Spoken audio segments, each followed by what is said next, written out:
Hello, welcome to Happy Spark Tales. ఒకరోజు మోషే తన గొర్రెలతో మోరియా పర్వతం వైపు వెళ్ళాడు. అక్కడ ఆయనకు ఆశ్చర్యం కలిగించే దృశ్యం కనిపించింది. ఒక చెట్టు మంటలో మండుతుంది, కాని అది కాలిపోవట్లేదు. ఆ సమయంలో దేవుడు ఆ మంటలోంచి మాట్లాడాడు.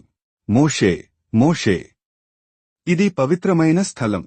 నీ చెప్పులు తీసివెయ్యి అని అన్నారు. మోషే భయంతో తన ముఖాన్ని మూసుకున్నాడు. దేవుడు మాట్లాడాడు. నేను నీ పితరుల దేవుడను, అబ్రాహాము, ఇస్సాకు, యాకోబు దేవుడను. నేను ఉన్నవాడిని అని అన్నారు. దేవుడు మోషేకు ఓ గొప్ప పని అప్పగించాడు. తన ప్రజలను ఈజిప్టు నుండి విడిపించమని చెప్పారు. మోషే భయపడ్డాడు, కాని దేవుడు ఆయనతో ఉంటానని చెప్పారు. దేవుడు మోషేతో ఉన్నట్లే మన జీవితం నడిపేందుకు ఎప్పుడూ మనతో ఉంటారు. ఈ వీడియో నచ్చితే లైక్ చేసి సబ్స్క్రైబ్ చేయండి.